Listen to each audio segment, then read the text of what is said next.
खोपोली शहर व परिसरातील विविध भागात नगर परिषदेच्या दुर्लक्षामुळे घाणीचे साम्राज्य पसरले आहे।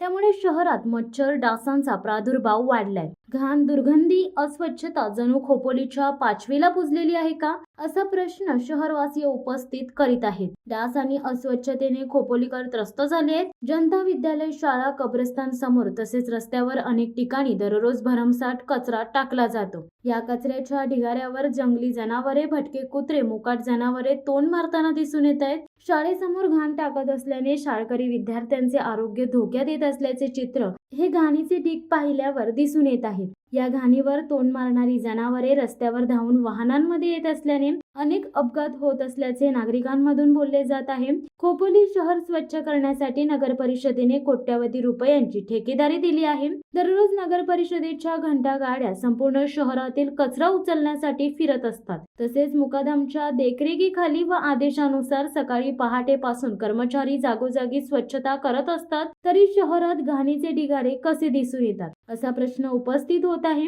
डासांच्या वाढत्या प्रादुर्भावामुळे सायंकाळी घरामध्ये थांबणे शक्य होत नाही, गार्डन मैदानामध्ये थांबता येत नाही। डेंग्यू, मलेरियाचे प्रमाण वाढत आहे। साथीचे आजार पसरण्याची भीती नागरिकांमधून व्यक्त केली जात आहे। या समस्येमुळे खोपोली शहरवासियांच्या आरोग्याचा प्रश्न ऐरणीवर आलाय। औषध फवारणीचे प्रमाण वाढवले पाहिजे, सायंकाळी फवारणी करावी अशी मागणी नागरिकांकडून होत आहे। वर्षभरापासून डास व अळीनाशक औषध फवारणी केली जात नाही। गटारांमध्ये धुळणी व औषध फवारणी केली जात नाही। वारंवार तक्रारी करून प्रशासन व ठेकेदार त्याकडे लक्ष देत नाहीत। अनेक भागात गटारी व कचऱ्यांमुळे परिसरात डासांचे प्रमाण वाढत असून नागरिकांचे आरोग्य धोक्यात आले।